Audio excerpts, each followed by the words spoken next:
আসসালামু আলাইকুম সবাইকে। সবাই কেমন আছেন? আশা করি বেশ ভালো আছেন। তো আজকে আপনাদের দেখাতে নিয়ে আসলাম সেই নওগাঁর বিখ্যাত একটা জায়গা, সেটা হচ্ছে রিসোর্ট। নওগাঁর খুবই সুন্দর একটা রিসোর্ট, এটার সাথেই আছে মধ্যভূমি। তো এই রিসোর্টটা শেষ করে যখন মধ্যভূমিতে ঢুকলাম, তো ঢোকার মুহূর্তে দেখুন কতটা সুন্দর সবুজের ছায়া, যে উঠোন বাড়ি বা সবাই একসাথে বসে পার্কের মধ্যে যখন আড্ডা দেয় না, তখন খুব ভালোই লাগে।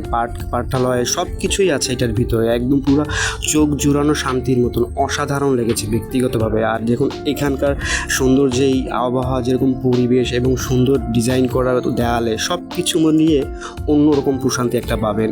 সেই ছোট রিসোর্ট বা মধ্যভূমি বলে, তো আসলে এটা কিন্তু বাংলাদেশের একটা হিস্ট্রিক বা উল্লেখযোগ্য একটা জায়গা, যেটা হয়তো বা বাংলাদেশে অনেক প্রচলিত বা অনেক পুরনো দিকগুলো এখানে ফুটে ধরা হয়েছে। এটার ভিতরে যে মিউজিয়াম ছিল, সব কিছু মিলে অসাধারণ। যখন একদম পুরো 2 তলা থেকে পুরো ভিউটা নিলাম না, একদম বলতে দেখুন, জাস্ট খালি চোখে দেখুন আর আপনি বিশ্বাস করতে পারবেন আসলে চোখ জুড়ানোর মতন একটা সৌন্দর্য। আর আপনাদের কাছে এই ভিডিওটা কেমন লাগছে অবশ্যই কিন্তু কমেন্টে জানাবেন। Thank you so much. আসসালামু আলাইকুম।